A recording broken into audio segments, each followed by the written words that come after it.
In a surprise to absolutely nobody, Amazon is doing bad things with data that they shouldn't. Jon is going to introduce it and go through the article on today's Not So Critical update.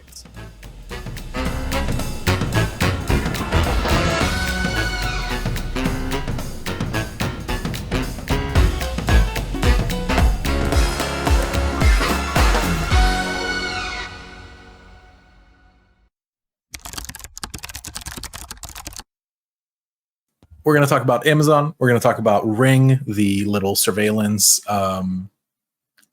camera / doorbell that you can stick outside your door, obviously, for people to press the button and you can then see who's outside your door. This is Amazon owned.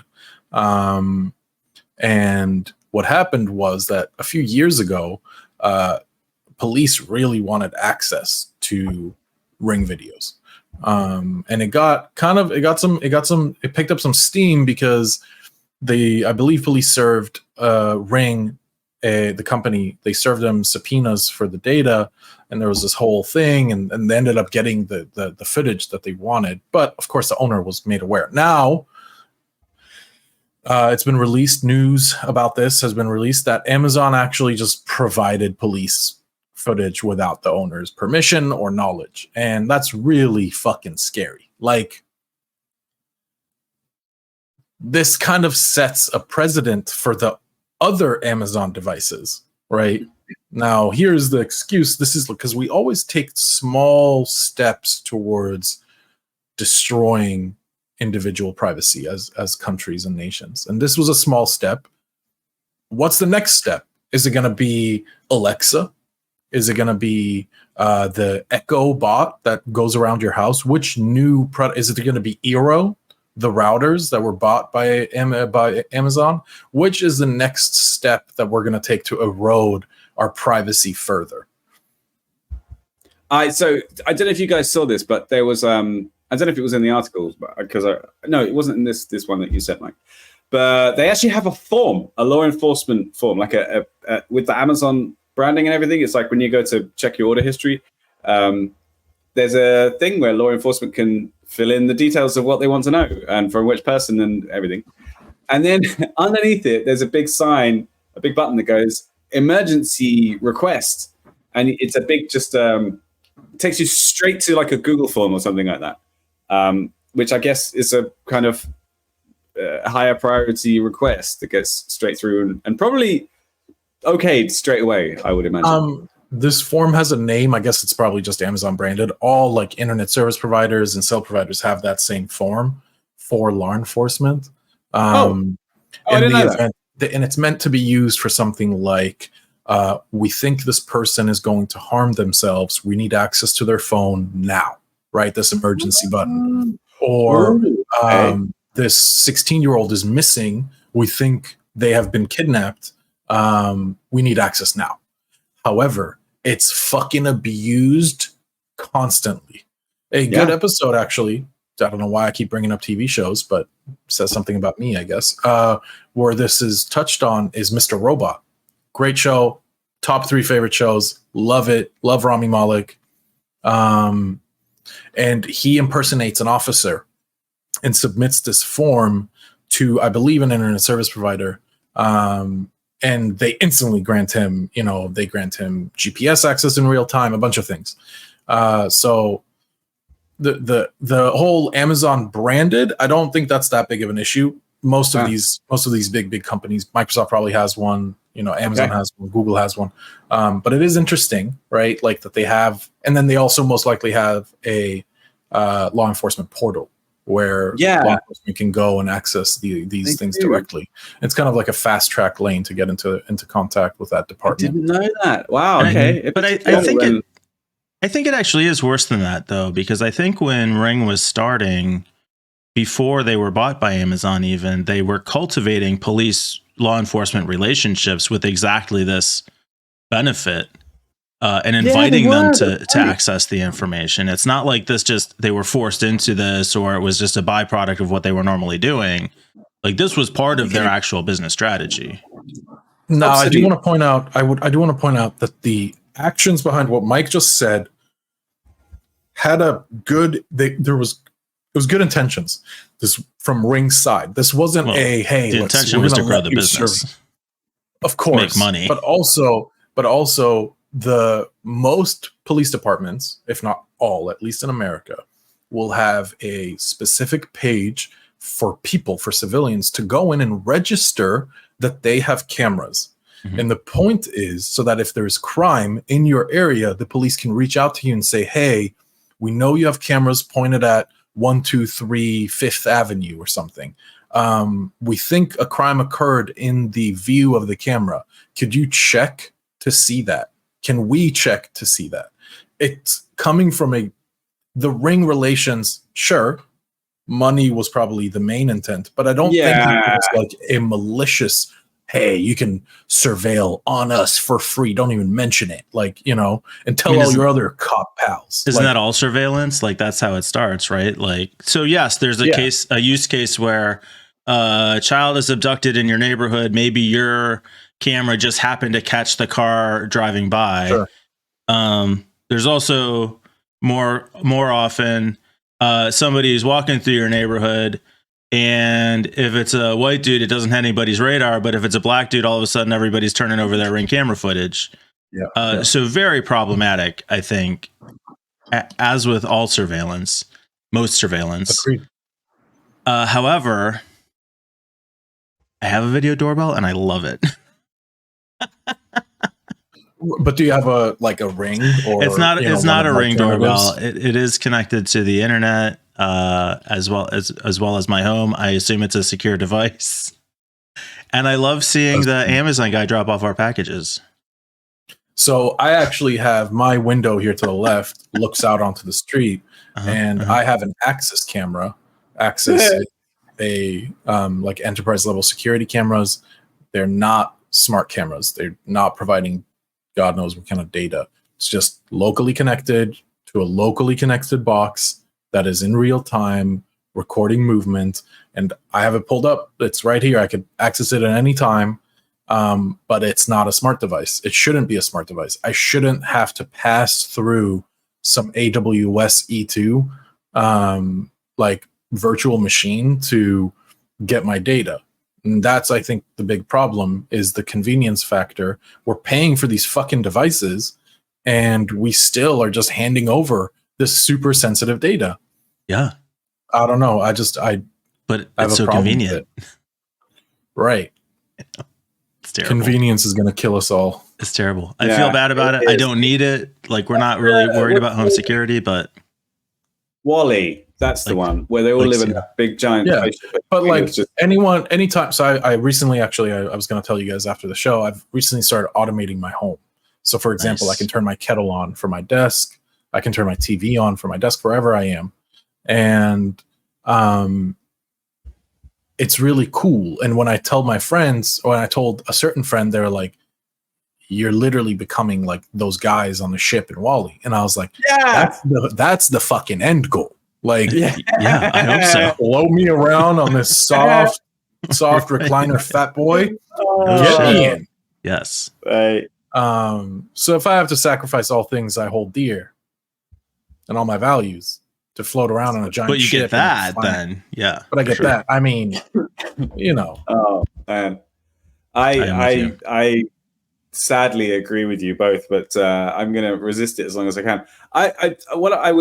I'm proud of the fact that I was one of the last people that I know to get a mobile phone. Like, I really held out for like such a long time back in the day and I just couldn't understand them at first. I was like, why do you need a mobile phone? And then it baffled me that when they put cameras on the phone, I just didn't understand it. What?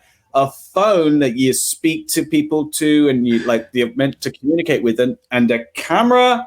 Like, what? And I think that was Apple's actually both their win and a mistake, because iPhone 2G, because the 1G was a recall. It was that bad. The 2G was the big paradigm shift into smart devices. And I think a big mistake that they made, but they did it intentionally, was that they named it the iPhone. Because people like us, if they named it the microcomputer, microcomputer, wait, like us, we would be like, sick. But consumers would look at it and be like, why would I need this? I have my phone. But instead, they named it the iPhone. They made it look sleek and cool and big screen and touch screen. And it was like a huge win. I totally disagree, because I think that they made a mistake calling it the iPod, because I had no idea for years what an iPod was. Apple was not. Yeah, I just didn't know what an iPod was. It was like, I've heard of iPods. But you knew what an MP3 player is.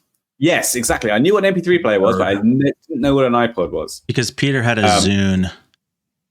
Right. Microsoft Zune. Yeah. No, because I knew. Hey, those things looked cool. Did they? I never saw them. I never saw one in real life. Never held one in my hand. Colorful and stuff. But I didn't get it. So I'm going to hold out as long as I can. But I think eventually we're all going to be inevitably sucked into the technology hole, to the tech hole. But I think the trade away of being constantly surveilled and monitored and knowing exactly what you're talking about and doing at all times, it's kind of a good exchange for being a superhuman, right? Like we have the collective knowledge of the world in our pocket at all times. The only way that these utopian futures can work is if there is some kind of all-seeing, all-tracking eye. That speaking of which, yeah, so you made you were adamant in promising that during your travels, when you had so much free time to look forward to, that you were 100% guaranteed, stone cold lock, gonna read Mana. Oh yeah. What did you think of it? A Tale of Two Futures, I believe, is the name of the book by Marshall Brain. Super easy, fast read. You had plenty of time. Yeah, you said like it's loaded in my phone. I'm definitely gonna read it. How'd you like it? Guaranteed read. How'd you like it? You guys are like really prepared for me to say I haven't read it, right? You really I mean, it's obvious at this point. It's the first thing you would have said. I read it. You did? What? Australia project. Yes, I finally did read it. Whoa. You read my book recommendation after a year? You finally got to it? I did. I loaded it up on my Kindle, which I have right here, and I can show you that it's I'll prove it. I'll fucking prove it, because I know you won't believe it. It's at 17%. No, you don't have to prove it. Peter, what'd you think, don't have Peter? to prove it. You don't have to prove it. What did you think? I thought it was very interesting. Okay, let me just refresh my memory, because it was a couple of weeks ago. I read it now. Oh boy, right. Here we go. Sure. It's not like I remember. Peter's book report. Moby Dick was about a fish, and there was a whale. I really was when Master Moby. Chief showed up. No, I did a lot of reading on my holiday, actually. It was good. I loved the Australia project, and it was weird that it was like they seem quite defensive. You have to give up these things, and there's no you have to be tracked, and there's no privacy, and there's no anonymity, and I read about the author a lot as well. Like the fact that he ran How Stuff Works and then sold it for a lot of money, and how he's now like a success speaker and stuff, and he's an interesting guy. I thought the writing was a little weird. But you can tell that this isn't like, this guy probably was never, I don't think he thought to himself 30, 40, 50 years ago, I'm going to be an author, right? Like, I think he wanted to get these ideas out of a future that he could see, the two parallels standing next to each other. One, the capitalist run. 50 years ago. Well, I think he's fairly old. But he wrote this after he sold How Stuff Works, didn't he? I don't remember. Not long ago. So anyway, John already said he's okay with it. Peter, what's your, like, that trade-off for privacy for all that freedom? Like, you're good with that or no? Oh, I don't know. I think that I think it's a complicated topic, and I think that we have to basically. We're lucky that there are really good, smart people out there who are dedicated enough to sacrifice much of their lives to figuring out the hard problems, like the EU regulations. The EU is my gold standard. I know they're not great, and John isn't a huge fan, but they seem to be the only people in the world who are genuinely working towards slowly at, superpower slow speed toward doing something good for citizens. And they're trying to figure out all these difficult problems and then seeing how it works and then revising it and coming back to it. So I think that's the only way that we're going to get what we want and what privacy advocates want. Wait, that means I'm not slapping your desk, Peter. Sorry. I'm getting excited. I agree. I think Marshall Brain's Australia project, which spoilers, I guess, is it's okay. It's this utopian future where everything is free, everything is 100% efficient. So energy is free, recycling is completely like perfectly, designed, and you get housing. You don't have to work. You can play video games all day if you want. But if you want to work, of course you can, and you can also like earn. There's credits, like a financial system in place. It's basically the perfect way to live, right, in this universe. But you need to chip constantly embedded be tracked. in your head. Yeah, you're constantly tracked. You are you're basically stripped of any privacy, and the reason for that is because crime has basically gone extinct. I think in this utopia they said like one murder occurred because or something. The chip will interfere and shut your body down if it senses that you're about to attempt to commit a crime. Right. So in exchange of those, you're muted. In exchange of those things, you get to live this perfect life. Of course, there are other ways to do something like this utopia, but I think Marshall Brain's version, like, he touches a lot of good points, which is we're shitty as humans are just shitty. So you're gonna have to stop those impulses somehow. But it's too easy to see that system becoming corrupted. So since we're now doing a review of Manor, the whole lead up to how dystopia it came about was that it started off in a burger place where the first version of Manor, the management system, was basically just automating a few tasks, and then it was like they had a headset and it told employees what to do and where to go and how to do it, and things, even stuff like cleaning the toilet. They're like, okay, now move to this point, get the mop out, now mop the floor thoroughly, now check it, now go here and disinfect this bit, and do it step by step, and really let people who were doing menial jobs switch off entirely. And then so the middle managers would cut out the thing, and then they had robots in there and they cut out the lower level thing, and then there was a whole bunch of people who were unemployed, and then they had to kind of shuttle those people off into like sort of mass housing and get them out of the way, because the thing about being unemployed is that you can't get re-employed for something, and the people who were fired for doing something bad, everything's tracked, and you can't ever get a job anymore because everything's automated and information is shared between all the different corporations. So and Mana is there. Mana, this management software, shares information about you as an employee. So let's say you were subpar in your efficiency of cleaning the toilet. Well, now Mana knows not to hire you at any other place, and Mana is used everywhere. So similar to the Chinese like social credit system, just way worse. And that is definitely a version that a completely unregulated, capitalist-driven market could take you, where basically you get automated out of everything, and the country doesn't really care about you, so they just stuff you in this pod where you get shit food and you get a place to sleep and you get no money, and that's life now. Versus the Australia project, which is more of a kind of socialist utopia. It's very heavy on the socialist stuff, at the expense of privacy and at the expense of privacy and I guess like individualism. We should have done a whole episode on this. We could probably maybe get Marshall Brain here to ask him about it. Oh, that'd be great. Let's see if we can get Marshall Brain on the show. Marshall, you out there? You let's do this, buddy.